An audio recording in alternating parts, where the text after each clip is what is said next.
കൊണ്ട് ഓപ്പണിംഗ് സീനിൽ ആ കള്ളൻ അവനാണെങ്കിൽ അവന്റെ കയ്യിലുണ്ടായിരുന്ന സ്ക്വാഡുകളൊക്കെ എടുത്ത് അങ്ങനെ ഉഷാറായിട്ട് ഓടുകയാണ്. സോറോ ആണെങ്കിൽ അവന്റെ പിന്നാലെ ഓടും. പ്ലീസ് ദയവ് ചെയ്ത് ഇനിയെങ്കിലും എന്റെ സ്ക്വാഡ് അതെനിക്ക് തിരികെ തായോ, എനിക്കത് ആവശ്യമുണ്ട്, അതില്ലാതെ എനിക്ക് ഒന്നും ചെയ്യാനായിട്ട് കഴിയില്ല. സോറോ ആണെങ്കിൽ എത്രയൊക്കെ റിക്വസ്റ്റ് ചെയ്തിട്ടും അവനത് കേൾക്കാൻ പോലും തയ്യാറാവാതെ അങ്ങനെ ഉഷാറായിട്ട് ചാടി ഓടുകയാണ്. അവന് ഓൾറെഡി ഒരുപാട് പരിക്കുകൾ പറ്റിയിട്ടുണ്ട്. അവന്റെ ആ വലിയ മുറിവിലൂടെ അങ്ങനെ ബ്ലഡ് താഴേക്ക് വീണുകൊണ്ടിരിക്കുകയാണ്. സോറോ ആണെങ്കിൽ ആ ബ്ലഡ് അതിനെ ഫോളോ ചെയ്ത് അവന്റെ പിന്നാലെ പോവും. എങ്ങനെയെങ്കിലും നഷ്ടപ്പെട്ടു പോയ ആ സ്ക്വാഡ് തിരികെ പിടിക്കണം എന്നത് മാത്രമാണ് സോറോയുടെ ലക്ഷ്യം. ഇവിടെ ആ കള്ളൻ അവൻ അല്പദൂരം മുൻപോട്ടേക്ക് ഓടി വന്ന് വലിയൊരു മഞ്ഞുമല അതങ്ങനെ നീക്കം ചെയ്യാനായിട്ട് ശ്രമിക്കുകയാണ്. അതിന്റെ ഉള്ളിലായിട്ട് ചെറിയ വീടുണ്ട്. അവനാണെങ്കിൽ അവനെ കൊണ്ട് പറ്റും പോലെ ആ ഐസുകളെല്ലാം തന്നെ വലിച്ചു നീക്കും. പക്ഷെ അടുത്ത നിമിഷം മുകളിൽ നിന്ന് ഒരുപാട് ഐസ് കട്ടകൾ അത് മുഴുവനായിട്ടും തകർന്ന് അവന്റെ ബോഡിയിലേക്ക് വീഴുകയാണ്. സോറോ ആണെങ്കിൽ അവിടെ മുഴുവൻ അവനെ അന്വേഷിക്കും, പക്ഷെ കാണാനായിട്ട് കഴിയില്ല. അതേസമയം ഇവിടെ തവളക്കുട്ടൻ ടോമറ്റ്സു അവനാണെങ്കിൽ വന്ന വില്ലന്മാരെ എല്ലാവരെയും അടിച്ച് താഴെ ഇട്ടിരിക്കുകയാണ്. അവൻ സമാധാനത്തില് ശ്വാസമൊക്കെ വലിച്ചു വിട്ട് ഇപ്പൊ വിശ്വസുന്ദരിയെ നോക്കും.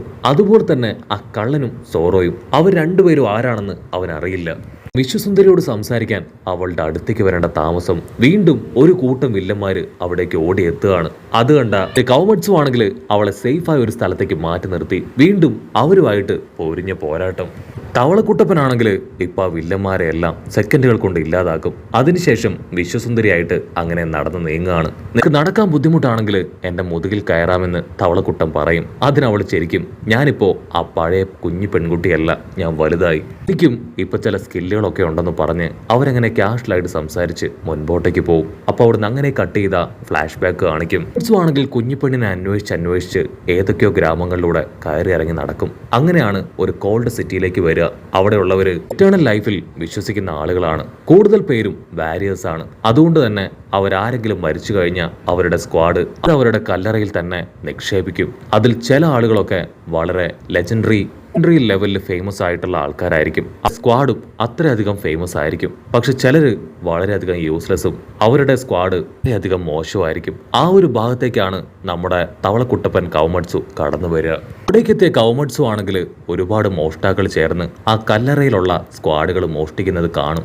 അവൻ എത്രയൊക്കെ അന്വേഷിച്ചിട്ടും വിശ്വസുന്ദരിയെ കണ്ടെത്താൻ കഴിയാത്തതിൽ ഒരുപാട് വിഷമത്തില് കൗമറ്റ്സു ആണെങ്കിൽ അതൊക്കെ നോക്കി നിൽക്കുകയാണ്. അതിനുശേഷം അവൻ അവന്റെ ജീവൻ അവസാനിപ്പിക്കാനായി ഒരു സ്ക്വാഡ് അങ്ങനെ വലിച്ചൂരിയെടുത്ത് അവന്റെ കഴുത്ത് വെട്ടാനായിട്ട് ഒരുങ്ങുകയാണ്. അപ്പോഴായിരിക്കും എന്തൊക്കെയോ ചില ക്രീച്ചേഴ്സ് അവരെ അറ്റാക്ക് ചെയ്യുന്നതായിട്ട് കാണുക. കൗമറ്റ്സു ഷോക്കായി അങ്ങനെ അവറ്റകളെ തന്നെ നോക്കി നിൽക്കും. തവളക്കുട്ടപ്പൻ കൗമറ്റ്സു ആണെങ്കിൽ ഇപ്പോ ആ ഒരു ക്രീച്ചറിനെ കാണും. അത് ഒരു വളരെ ഡേഞ്ചർ ആയിട്ടുള്ള ഫോക്സ് ആണ്. വർഷങ്ങളായിട്ട് അവിടെ ഉണ്ടായിരുന്ന സ്ക്വാഡുകളെല്ലാം പ്രൊട്ടക്ട് ചെയ്യുന്നതും അവിടെ കാവലിരിക്കുന്നതും ഈ ഒരു ഫോക്സ് ആണ്. അതിന്റെ ബോഡിയിൽ 2 അമ്പുകൾ അങ്ങനെ തറച്ചു കയറിയിരിക്കുകയാണ്. അത് ഒരുപാട് വേദനയിലും ദേഷ്യത്തിലും കൗമറ്റ്സുവിനെ തന്നെ നോക്കി നിൽക്കും.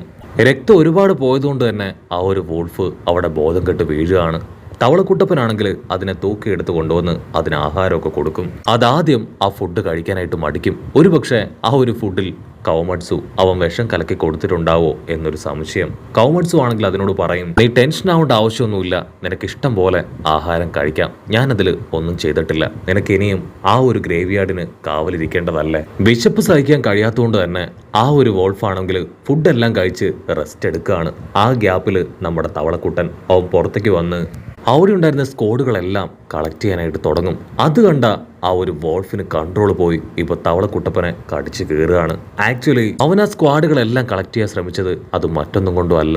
ലാസ്റ്റ് ടൈം ക്വീൻ പറഞ്ഞത് 20 വർഷങ്ങൾക്ക് ശേഷം അവരെല്ലാവരും ടൈം ട്രാവൽ ചെയ്ത് ഇവിടേക്ക് എത്തുമെന്നാണ്. അന്ന് വലിയൊരു യുദ്ധം ഉണ്ടാവും. നഷ്ടപ്പെട്ടു പോയ വാനോ കിങ്ഡം തിരികെ പിടിക്കും. അന്നത്തേക്ക് വേണ്ടി അവൻ ആയുധങ്ങളെല്ലാം തന്നെ സൂക്ഷിച്ചു വെക്കാനാണ് ശ്രമിക്കുന്നത്. അവൻ ഒരുപാട് തവണ ആ വോൾഫിനെ പറഞ്ഞു മനസ്സിലാക്കാൻ ശ്രമിക്കും. പക്ഷെ അതിന് പറയുന്ന എന്താണെന്ന് മനസ്സിലാക്കാൻ കഴിയാതെ അതാണെങ്കിൽ നിർത്താതെ തവളക്കുട്ടപ്പൻ കൗമറ്റ്സുവെ അച്ചറം പൊച്ചറം കടിക്കും. എന്റെ മുൻപിൽ വേറെ വഴിയില്ല, എനിക്കിത് ചെയ്തേ പറ്റൂ. നിന്നെ എങ്ങനെ പറഞ്ഞു മനസ്സിലാക്കണം എന്നെനിക്കറിയില്ല. ഈ സ്ക്വാഡൊന്നും ഒരിക്കലും ഞാൻ എൻ്റെ ആവശ്യത്തിന് അടിച്ചു മാറ്റുന്നതല്ല. മരിക്കാൻ തീരുമാനിച്ച എനിക്ക് ഈ സ്ക്വാഡുകളുടെ ആവശ്യമില്ല. ഞാൻ മരിക്കാൻ തയ്യാറാണ്. നിനക്ക് വിശക്കുന്നുണ്ടെങ്കിൽ എൻ്റെ കൈയും ശരീരവും എല്ലാം നിനക്ക് കടിച്ചു തിന്നാം. പക്ഷേ ഞാൻ എൻ്റെ യിൽ നിന്നും തീരുമാനത്തിൽ നിന്നും പിന്നോട്ട് പോവില്ല.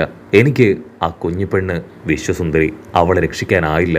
അതിനു പകരം 20 വർഷങ്ങൾക്ക് ശേഷം ഞങ്ങൾ പ്രതീക്ഷയോടുകൂടെ കാത്തിരിക്കുന്ന ആ വലിയ യുദ്ധത്തിനു വേണ്ടി ഒരു ചെറിയ സഹായം അതെനിക്ക് ചെയ്യാനാവും. അത് ഞാൻ തീർച്ചയായിട്ടും ചെയ്യുമെന്ന് പറഞ്ഞ് അവൻ വീണ്ടും വീണ്ടും ഉള്ള സ്ക്വാഡുകളെല്ലാം തന്നെ കളക്ട് ചെയ്തുകൊണ്ടേയിരിക്കുകയാണ്. ആ ഒരു വോൾഫ് ആണെങ്കിൽ നിർത്താതെ അവനെ ആക്രമിച്ചു കൊണ്ടേയിരിക്കും. ഒരുപാട് പരിക്കുകൾ പറ്റി ചോര തുളുമ്പിലും വേദനയിലും വലഞ്ഞ് തവളക്കുട്ടൻ കൗമട്സു അവൻ അങ്ങനെ നിൽക്കുകയാണ്. അല്പസമയം കഴിഞ്ഞ് തവളക്കുട്ടപ്പൻ അവൻ അൺകോൺഷ്യസ് ആയി താഴേക്ക് വീഴാണ്. അത്രയും നേരവും അവനെ കടിച്ചു പറിച്ച ആ വോൾഫിന് എന്തോ ഒരു ചേഞ്ച് തോന്നി. അതാണെങ്കിൽ ഇപ്പൊ ബൈറ്റിംഗ് സ്റ്റോപ്പ് ചെയ്യാണ്. അതിനുശേഷം അത് കടിച്ചു മുറിവേൽപ്പിച്ച ഭാഗത്ത് അത് സക്ക് ചെയ്ത് കൊടുത്ത് ഇപ്പോ അത് സ്ക്വാഡുകൾ കളക്ട് ചെയ്യാനായിട്ട് തുടങ്ങുകയാണ്. അല്പസമയം കഴിഞ്ഞ് കൗമട്സു കണ്ണു തുറക്കും. ആ വോൾഫ് ആണെങ്കിൽ ഇപ്പൊ ഒരുപാട് സ്ക്വാഡുകൾ കളക്ട് ചെയ്ത് കഴിഞ്ഞു. അവനാണെങ്കിൽ ഭയങ്കര സന്തോഷം. അതിനുശേഷം അവർ രണ്ടുപേരും ചേർന്ന് സ്ക്വാഡുകൾ കളക്ട് ചെയ്യുകയാണ്.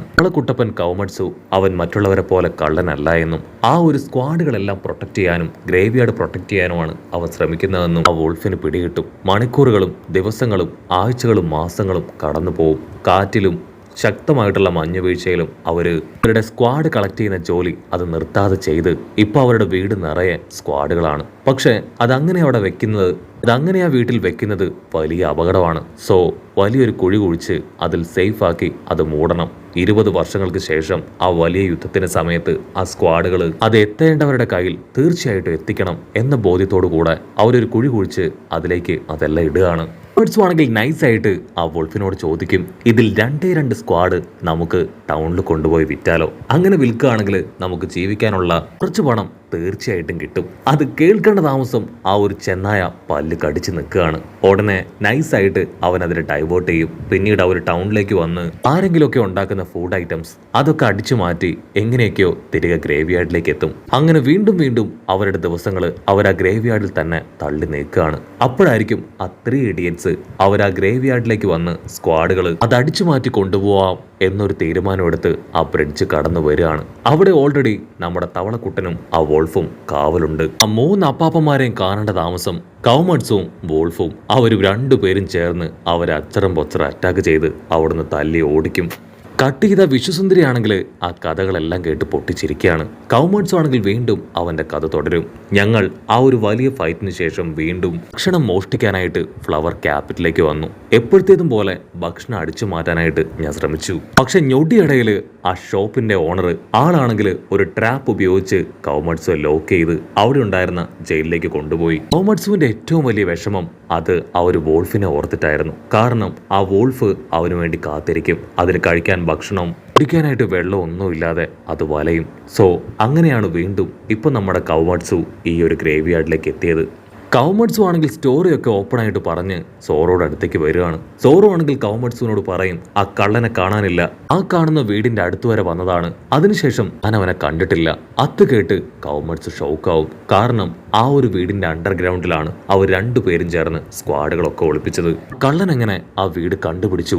ഒരുപക്ഷെ അവൻ ആ സ്ക്വാഡുകളൊക്കെ വിറ്റിട്ടുണ്ടാവോ ചിന്തിച്ച് അവൻ ഷോക്കാവും. അവിടുന്ന് അങ്ങനെ ബ്ലാക്ക് ഔട്ട് ചെയ്ത അല്പസമയം കഴിഞ്ഞ് കൗമട്സു അവൻ കിന്നിനെ കോണ്ടാക്ട് ചെയ്യും. കിന്നാണെങ്കിൽ അവനോട് പറയും, ടെൻഷൻ ആവേണ്ട കാര്യമില്ല, ടൈസോയും ലൂഫിയാൻ ടീമും എല്ലാവരും ചേർന്ന് നമ്മുടെ ആൾക്കാരെ എല്ലാവരെയും തിരികെ പിടിച്ചിരിക്കുകയാണ്. പക്ഷെ നമ്മുടെ കയ്യിൽ ഇപ്പൊ ആയുധമില്ല. ഉടനെ കൗമട്സു ആണെങ്കിൽ ടെററായിട്ട് പറയും, നീ എത്ര സോൾജേഴ്സിന് വേണമെങ്കിലും ഇവിടേക്ക് കൊണ്ടുപോയോ, അവർക്കുള്ള ആയുധം അതിവിടെ റെഡിയാണ്. കട്ട് ചെയ്ത ആ ഒരു വീട് കാണിക്കും. അവിടെയാണെങ്കിൽ ആയുധങ്ങളെല്ലാം സെറ്റ് ചെയ്തതിലും മികച്ചതായിട്ട് ഇപ്പം ആരോ സെറ്റ് ചെയ്തിരിക്കുകയാണ്. കൗമട്സുവിന് നന്നായിട്ട് അറിയാം ആ ചെന്നായി കൊണ്ട് ഇത് ചെയ്യാനായിട്ട് കഴിയില്ല. ഏതോ ഒരു മനുഷ്യൻ തന്നെയാണ് ഇത്രയ്ക്കും ഭംഗിയിൽ ഇത്രയ്ക്കും നന്നായിട്ട് ഇതിങ്ങനെ അറേഞ്ച് ചെയ്ത് വെച്ചത്. അതേസമയം മറ്റൊരു ഭാഗത്താണെങ്കിൽ ആ കള്ളനെ കാണിക്കും. കള്ളനാണെങ്കിൽ അവന്റെ ിൽ വെച്ചിരിക്കുന്ന മുഖം മൂടിയും ആ ഒരു ഡ്രസ്സും അതൊക്കെ വലിച്ചു കീറുകയാണ്. അപ്പോഴായിരിക്കും അതിന്റെ റിയൽ ഫോം കാണിക്കുക. അത് ആ പഴയ ചെന്നായിയാണ്. ഇവിടെ വിശ്വസുന്ദരിയാണെങ്കിൽ സോറോട് പറയും, നിനക്കിനി ആ സ്ക്വാഡ് ആവശ്യമില്ല, അതിന് പകരമായി എൻ്റെ പപ്പയുടെ ലെജൻഡറി സ്ക്വാഡ്, ഓഡന്റെ സ്ക്വാഡ്, അത് ഞാൻ നിനക്ക് തരാം. ആ സ്ക്വാഡ് ഉപയോഗിച്ചാണ് എൻ്റെ പപ്പ കൈഡോയെ അറ്റാക്ക് ചെയ്തത്. അത് കേട്ട് സോറോയ്ക്ക് ഭയങ്കര സന്തോഷം. കൈഡോയുമായിട്ട് ഫൈറ്റ് ചെയ്ത ആ സ്ക്വാഡ്, അതാണ് എനിക്ക് വേണ്ടതെന്ന് പറഞ്ഞ് അവൻ ഹായ് ആയിട്ട് നിൽക്കുന്നതോടു കൂടെ ഈ ഒരു എപ്പിസോഡും അവസാനിക്കുന്നു.